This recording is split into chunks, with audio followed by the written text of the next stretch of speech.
So njagala mbabuuzeeko gwe naasinza okuba ng'otraba. Thank you so much okolako kyamaanyi okwekumira ku mukutu guno weewaawo n'otwagala. You subscribe to this channel, you like and comment. So olunaku lwa leero we buzibidde nga internet ekutta omuliro ku Twitter, ku TikTok ne other social media platforms ez'omwana Elisham eyafiira ku Seta High. Naye nga tunagenda ala program zino ziwagiddwa Ajat Mastuula ono nno nga mulombi wa ddwa eri ggwe wenna anoonya oluzaalo abano nti omwami wo yakuddukako ebintu ng'ebyo yagakuza mwami wo yagakuza mukyala wo business tezikyagenda mu maaso. So Ajat Mastuula byonna abimalanga. So program Cubs Nation bano nno nga bavuga mmotoka airport pick up drop offs then n'ebintu ebirala byonna.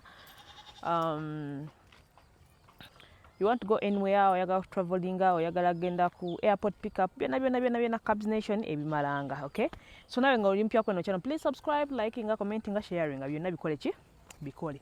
But nga ngenda maaso waliwo ebintu ebimu bye mbasagala kwogerako. So Cubs Nation bala nabo bateekamu ssente bano nno nga bakafulu. Okay, bateekamu ensimbi mu programs nga zino. So oli eyo oyagala kukomawo ku butaka onoonya bakuvuga oyagala kugamba ebintu byonna bikwatagana ne transport weekwata aba Cubs Nation, ennamba zaabwe ziri awo. Bajja kuba bakuvuga, bajja kuba bakutwala wonna oyagala kupikinga ku airport, kutwala ku airport, ku corporate driving bano bangenda Masindi, ngenda Fort Portal, ngenda Gulu, ngenda wa tukubireko ku 0701542372 kijja kuba kiggwa. So webukedde olunaku olwaleero so nga bwe nnoonya kavuyo akalungi.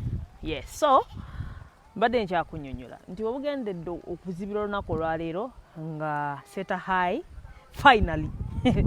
finally bulijjo omanyi nange emboozi ezimu basaagala nzoogerako simply because sigamba nti basaagala zoogerako nti tezinkwatako, ziba zinkwatako naye mba njagala ndabe nebikupapira nnyo bintu ebimu olw'ensonga tebikola makulu nnyo. Leero wenjogera ku kintu ekyo ne kikyuka naye ebintu bino bibaddewo okumala like 2 weeks back. Omwana w'abandi yafa era bamuziika. Ntwala omukisa okusaasira famire ya Elisham bambi n'abalala ng'abazadde tusobola okutegeera embeera omwana gwe watwala ku ssomero okukuumizaawo maiti ate nga ensonga kugamba tetegeerekeka. So wabaddewo wrangles ezibadde zigenda mu maaso ng'abantu boogera kino kiri omwana yafa, abamu bagamba bisiyaga, abamu bagamba kino kyali bwe kiti. So people have been talking a lot, buli omu ng'ayogera kiki, everyone nga buli omu ayogera kiki kyayagala nga buli muntu abyogerako. Abamu nga bagamba nti olwokuba lya munene, jjukira essomero lino erya Seta High ya mukungu Honorable Muyingo. So nga buli omu ayogera endowooza ye naye nga tobanenya because oba bulumi ku mutima naddala ng'okubanga essomero okuva olwo tebadde tebannaba kusalawo kwogera okuva ekyo bwe kyabeerawo zona acquisitions zonna ezibaddewo babadde tebavangayo kubaako kye boogera, meaning olunaku olwaleero bavudde ne babaako kye boogera. Luli emabegako baali batugamba nti Society nti omwana yesse, abamu balina that story $1,200,000, abalanga balina stories ez'enjawulo. But olunaku olwaleero nga gundi ewe mugiraba kigambibwa nti bagenze okukola okunoonyereza nga mwalimu violence era nga bagamba omwana student munne yamutta olw'ensonga ezitategeerekese bulungi ze batogeddeeko. Era ne batandika okugamba banyolera wamu ne family today after a period of some 2 weeks leero ne bagamba tujja kusupportinga ne family eyo olwaleero. Ne bagamba n'okugamba ekisinze ne bagana ogamba bagenda okulaba nga abazadde bafuna justice.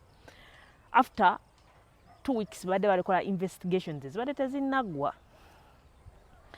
Kakati awo njagala twogere, njagala tutunuulire nnyo eri gwe omulabi alaba gw'atulaba. Tunyumye mbunyumya. Essomero nga Seta High tukuze tuliwulira ssomero ddene, ssomero ly'amaanyi. When it comes to performance, ssomero lya kabi, buli muntu gye yataze okutwala omwana we. N'ensonga nga zino ezituukawo abantu bano ne beesuulirayo ogwa naggamba. Banaye njagala tubeereko mu bigere by'abazadde bano nti omwana amutwalayo kusoma.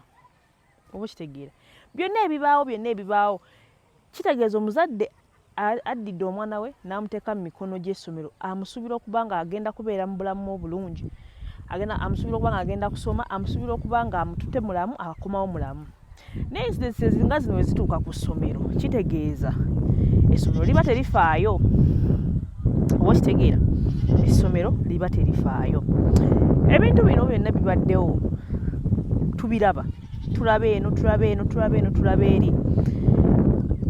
Taata kojja akusingira ddala kojja w'omwana yavaayo n'ayogera nnyo neekubira omulanga, naye kubanga ne poliisi ekwasiza amateeka. Wano tulaba poliisi wano ku bintu nga kati bino ebya Nuupu ebibadde banguwa mangu, simanyi oba babeera luddawa naye banguwa mangu okujja okusootinga ensonga.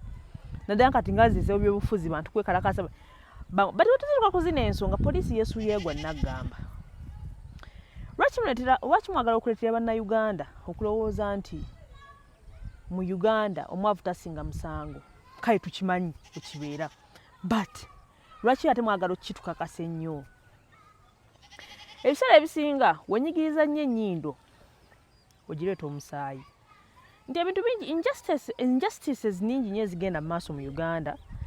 Abantu ne beesuulirayo abantu ne batafaayo.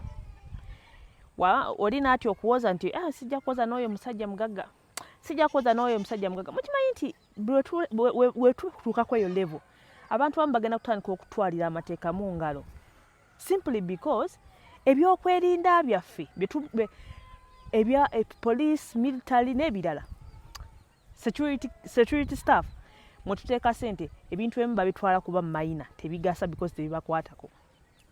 Oba okitegeera. So police omusango naye badde guyingiramu. Oba kitegeera. Essomero liveeyo litunnyonnyole plans ziri ki, because this same thing can happen again in your same school. This same thing can happen again in another school. Oba kitegedde. So Seta High, we understand ssomero lya mukungu bingi nnyo ebibadde byogera byesagala kwogera kubanga nsagala nnyo kwogera ebintu bye sirinaako bukakafu. Kiba simba saagala nnyo. I don't want to, but Seta High ng'essomero tuliwa. Oba kitegeera. So ebintu bingi nnyo abazadde ebintu kwegamba a lot is happening side eyo. So byonna nabiwulidde nga gundi eyo nga bwe tugitaddewo mugisome mugirabe. After 2 weeks Seta High yakavaayo. Ekirala n'ekintu kyentegedde ku eno story eya Seta High nti weewaawo abantu abasinga tebaagala social media, oba oliawo social media bagikozesezza bubi. Ne social media eno eyina engeri kwegamba gyeri mu ku-exposingamu ebintu ebimu n'abantu abamu. Oba onfuna embuzi zimpogganira nti eyina engeri gye-exposinzemu abantu abamu n'ebintu ebimu. Story nnyingi zenze ndaba nga we zirema mu mateeka otujja ku social media oba oliawo tuyinza kufuna nnyo justice naye at least tubeera exposed. Waliyo ababeera exposed ne tubamanya ne tumanya gundi ono bw'ati bw'akola.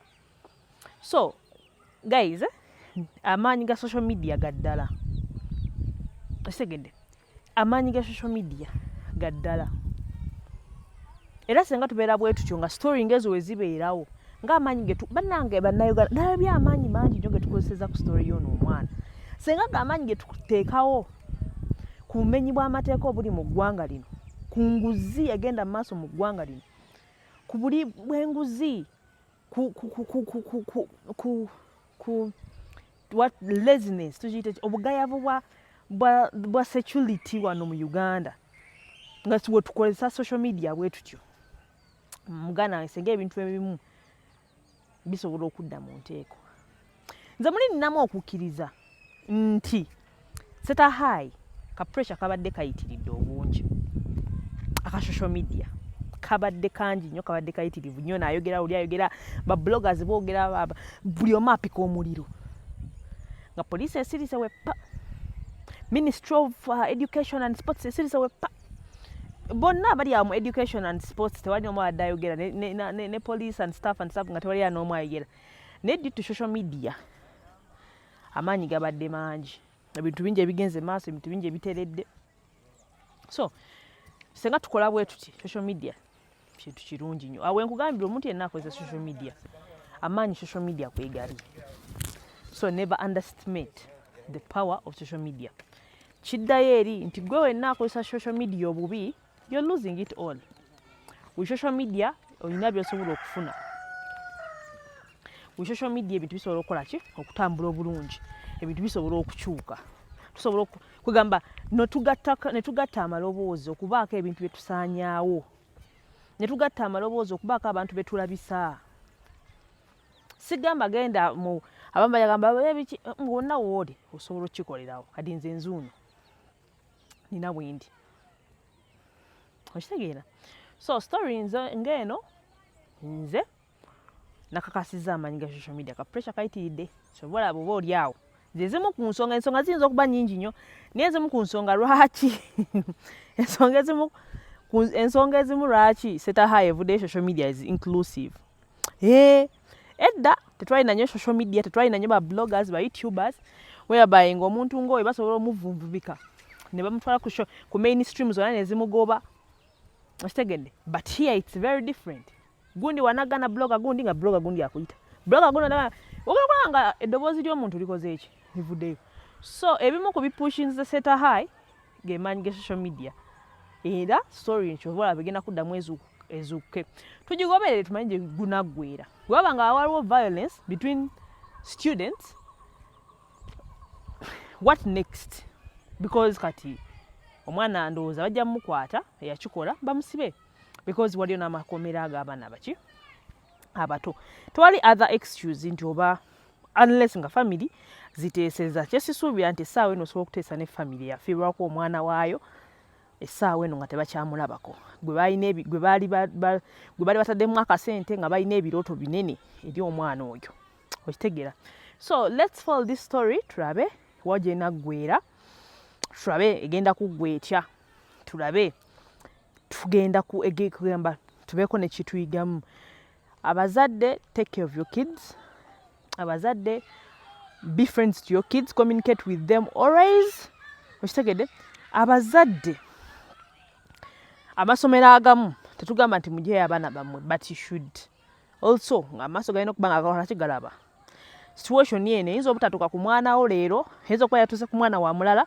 but next time this could be your kid okitegedde this could be your kid ndebye abantu bangi nnyo I've seen actually ndabye comments nyingi mwe muli n'abazadde bagamba ife abaana ffe mbaleke basome abaana baffe and people don't care banange Uganda twabaki lwaki tulowooza nti ekintu ekituuka ku muntu omulala tekisobola kutuukako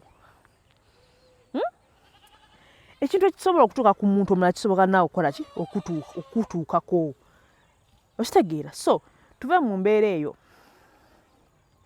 okitegedde tuleme kwogera ng'abantu babuyabuya bantu batatategeera ensonga gituulemu oba togitegedde leka abagitegedde bagituulemu but don't comment stupid comments simply because olina kyoyagala okuyisa simply because oyagala tulaga nti you don't care okitegeera so abazadde naddala abalina abaana abasoma ensonga ngeno nammwe mulina ogitunuulira simply because omwana leero wa mulala enkya wuwo Okitegedde so ebintu ng'ebyo n'amasomero mwetereeze. Uganda Police ebintu nga bino nga bwe mwanguyire ebirala na bino mukole ki mu byanguyire. Okitegedde na bino mu byanguyire. Tuleme kubeera na byana nagaana mu society because gye tunaakoma okulaba ebyana n'agaana mu society zezo mob justice ze tugenda okuba nga tulaba always zijje nga zikola ki zikula. Anti oli alowoozaamu okujja okulopa ku poliisi